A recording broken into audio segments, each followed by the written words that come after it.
Jumpa lagi dalam kajian mengapresiasi puisi. Saudara-saudara sekalian,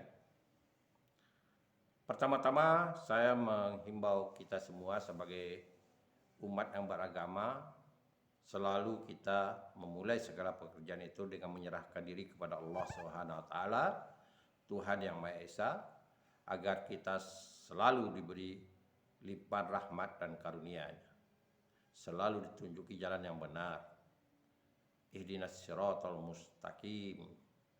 Saudara-saudara sekalian, kita tidak lupa pula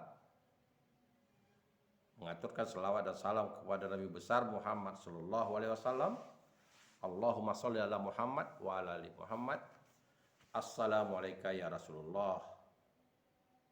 Beliau semasa hidupnya memiliki sifat sidik, amanah, tabligh, fatonah. Semoga kita dapat berbuat seperti apa yang beliau buat sebagai pemimpin. Saudara-saudara saya hormati, kita masih bicarakan tentang apresiasi puisi. Mengapresiasi puisi secara garis besarnya adalah bagaimana menikmati puisi itu. Menikmati untuk menentukan suka dan tidak suka, atau menikmati lebih dalam. Lebih dalam. Dengan cara apa kita menikmati? Karena itulah dalam menikmati karya sastra pada umumnya, puisi pada khususnya, kita perlu ada teori atau pendekatan menikmatinya. Saudara-saudara sekalian, banyak cara untuk menikmati puisi. Salah satu diantaranya adalah mengkreasikan puisi yang ada, memberikan unsur irama. Unsur irama ini pada puisi-puisi berpola itu sudah tercipta. Kita tidak tahu siapa penciptanya, ya anonim.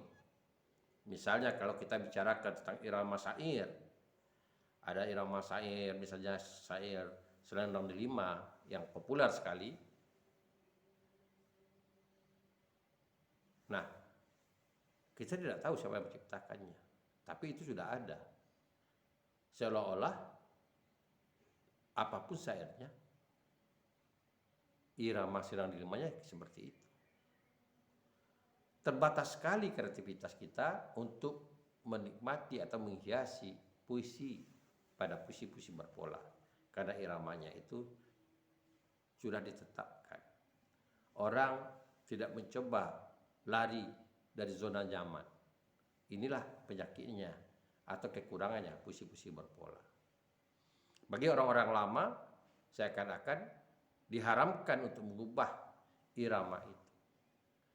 Namun kemajuan teknologi, kemajuan peradaban, kemajuan cara berpikir, orang sudah mulai memberikan irama. Orang tidak lagi melihat pemisahan antara lagu dengan puisi.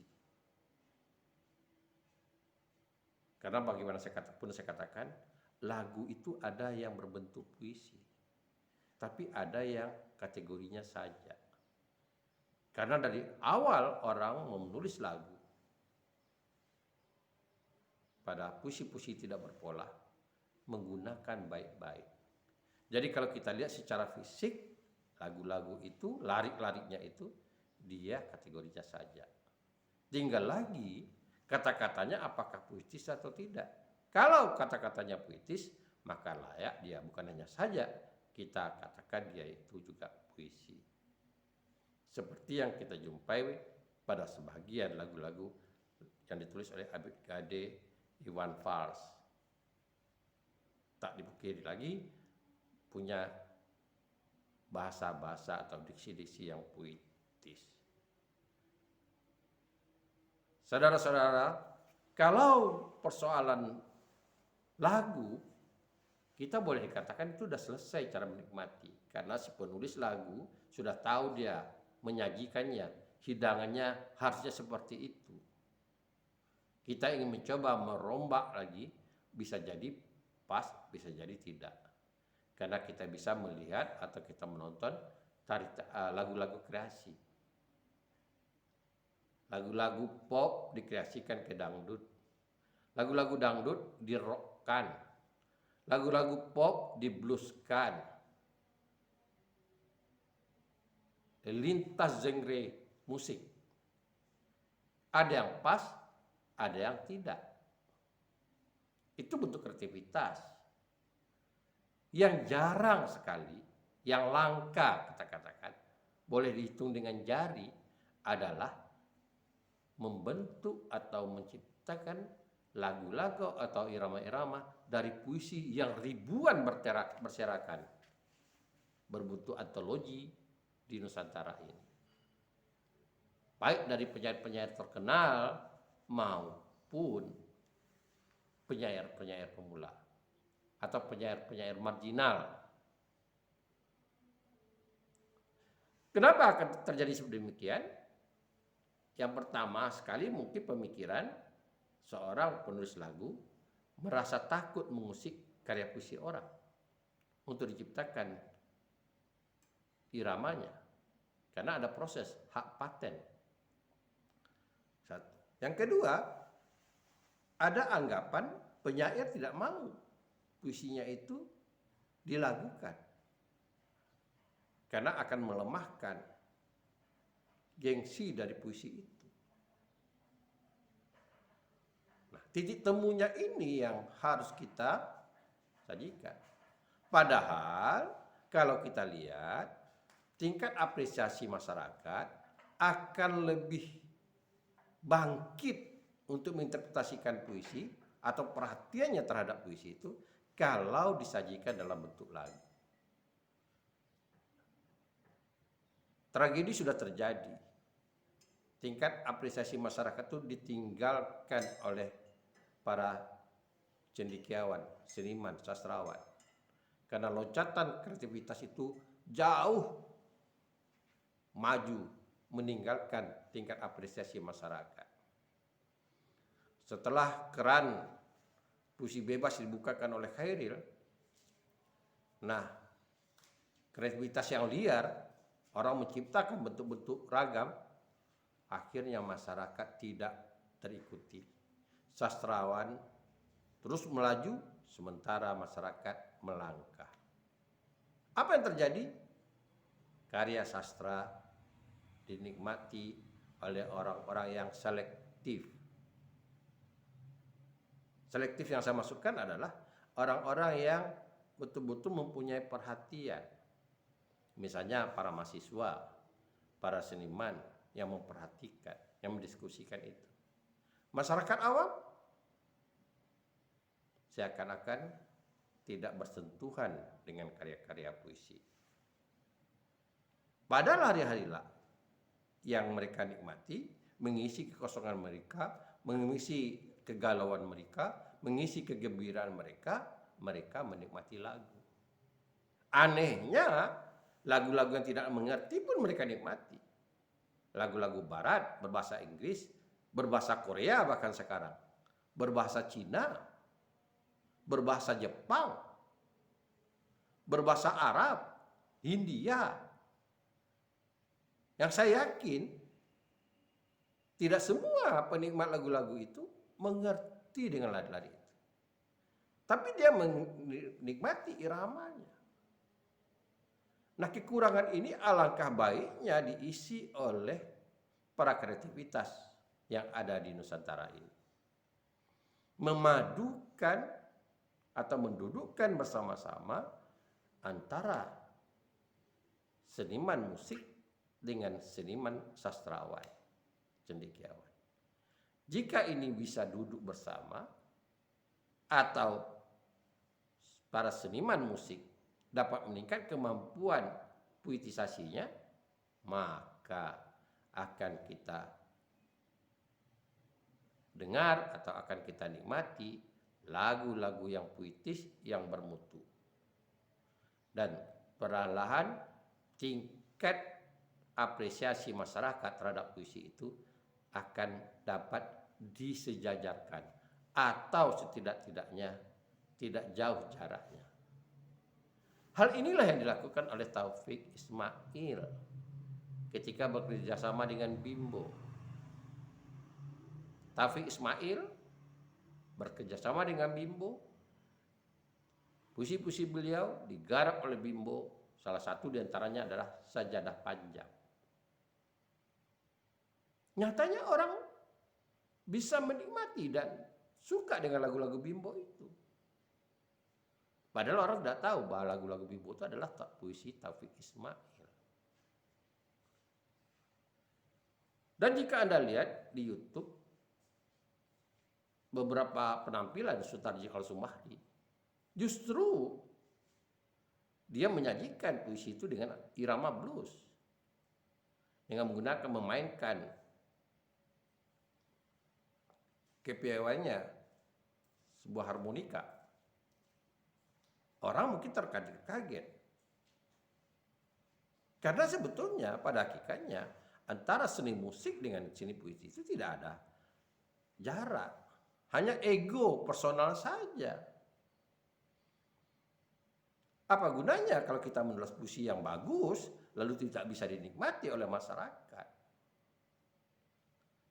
Oleh karena itu perlu ada upaya.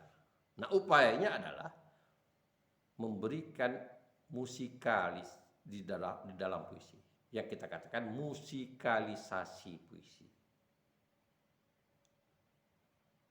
Musikalisasi puisi itu bisa jadi kita menggunakan kelengkapan alat musik atau kita hanya memberikan irama pada puisi menjadi sajian berupa lagu. Nah, ini yang harus digarisbawahi.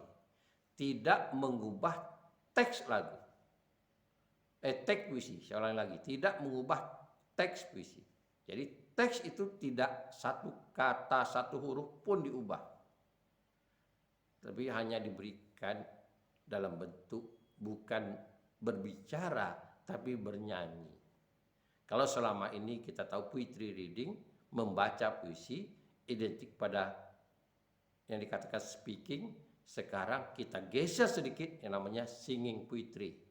Poetry. Jadi bukan poetry reading lagi, tapi poetry singing. Puisi yang dinyanyikan. Nah, ini tantangan. Tantangan. Kita mungkin tidak habis-habisnya. Puisi yang sudah puluhan ribu ada di buku-buku antologi yang layak untuk menjadi perhatian para penulis aransemen. Nah, kalau dapat, ya jelas secara ilmu seni musik. Ada not baloknya, ada not angkanya, ada kuncinya. Sehingga ketika puisi itu sudah bertransformasi dalam lagu, siapapun bisa memainkannya. Menjadi secara universal. Partiturnya sudah dibuat dengan rapi, orang asing pun bisa memainkannya. Nah, akhirnya akan terpermasalahkan. Tentu semuanya itu ada plus minusnya. Akan kita jumpai juga musikalisasi itu mungkin tidak tepat, tapi itu bukan persoalan yang besar dan bisa diperbaiki. Kalau ada penolakan itu wajar, sama dengan lagu, ada yang populer dan ada yang tidak populer. Tapi menyatukan dunia seni musik, seni suara dengan dunia kreativitas sastrawan menulis lirik atau puisi, itu hal yang luar biasa, menjadi sebuah kekuatan yang baru. Oleh karena itu, Anda sebagai generasi muda, mari mencoba. Kalau kemarin Anda menulis lagu Anda sendiri, sekarang tantangannya, liriknya sudah ada, bentuk puisi. Sekarang bagaimana Anda menyajikan? Nah, langkah itu harus dimulai dengan menginterpretasikan pesan. Supaya menulis notnya tidak salah. Jatuh-jatuh temponya tidak salah. Karena salah meletakkan cengkoknya atau temponya lagu, Bar-barnya lagu akan berdampak dengan bergesernya atau salahnya pemahaman makna terhadap puisi itu. Nah, oleh karena itu bukan berarti pula kita punya ketakutan. Silahkan kita mencoba. Alangkah baiknya kalau punya kesempatan, jika sastrawannya itu masih hidup seperti Taufiq Ismail, bisa berjumpa. Si penyair juga bisa mendengarkan sebelum dipublikasikan bagaimana puisi-puisinya itu dibawakan dalam lagu-lagu. Nah, karena ada betul-betul lagu seperti bentuk yang disajikan secara seriosa, Sajak Aku Khairul Anwar. Persoalan pas atau tidak, masyarakat yang bisa menilai. Nah, inilah yang dikatakan visualisasi puisi, memberikan irama. Akan lebih sempurna kalau irama itu diiringi dengan musik, alat-alat musik, tanpa mengubah satu huruf, jangankan satu kata, satu huruf pun dari larik-larik puisi yang ada. Jadi bentuk penyajiannya saja, itu yang dikatakan musikalisasi puisi. Demikianlah kajian kita pada hari ini, dan Anda bisa mencoba dengan puisi-puisi yang ada melakukan musikalisasi puisi. Assalamualaikum warahmatullahi wabarakatuh.